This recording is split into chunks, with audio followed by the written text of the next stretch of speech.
Well, it's great to be back here at Local 692 in the very same room where I celebrated my first election victory party.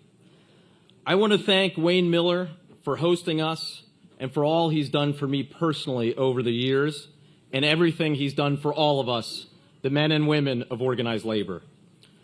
You know, one of the things that most shaped me when I was growing up is that I grew up in a proud union household. Both my parents were union workers.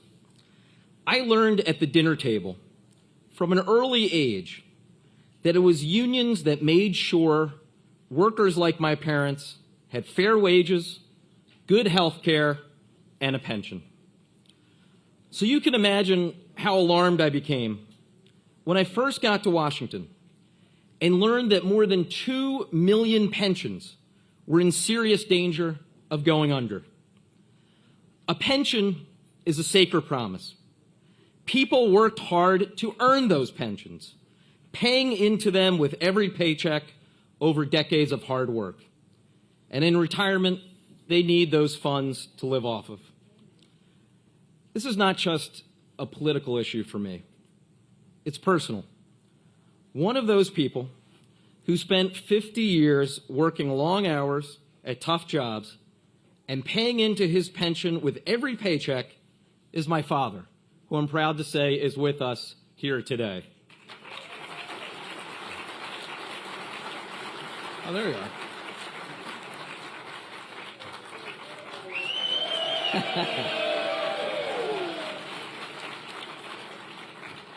See, that's the problem with campaigning with him. He always gets bigger applause than I get. Now in retirement, my dad can tell you that one of the things he relies on is his Teamster's pension. There was no way we could allow him and more than 2 million workers like him to lose the benefits that they worked a lifetime to earn. So in D.C., I got to work. I became a leading co-sponsor of a bill to save those pensions called the Butch-Lewis Act. Year after year, the coalition we built together with Don Norcross and Bob Brady and many others, we fought like hell for it. But we were battling at that time the last administration which couldn't give a damn about those pensions. But then, in January 2021, something crucial happened. Joe Biden became president of the United States.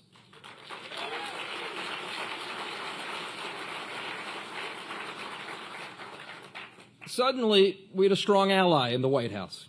And remember, in 2021, America was flat on its back. COVID was rampant, and the economy was in the toilet. We put together a bill called the American Rescue Plan, and one of the many things that plan included was our original bill to save our pensions. And I'm proud to say that plan worked. The bill passed, and more than 2 million worker pensions were saved. The American Rescue Plan wasn't just about managing a crisis. It was about keeping promises. It kept small businesses from shutting down. It protected taxpayers from an even bigger economic disaster. And it saved pensions that workers spent a lifetime earning. Today, as the highest-ranking Democrat on the House Budget Committee, I will continue fighting for America's workers and those who built the middle class of this country, the men and women of organized labor.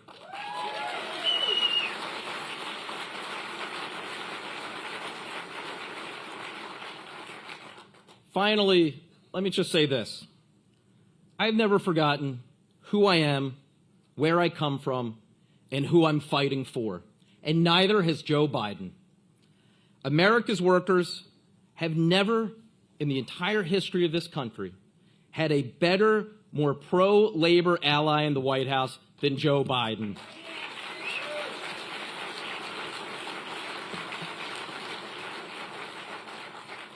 On behalf of all of the people of this congressional district, on behalf of all of the workers of Pennsylvania, for everything you've done and more, Mr. President, thank you.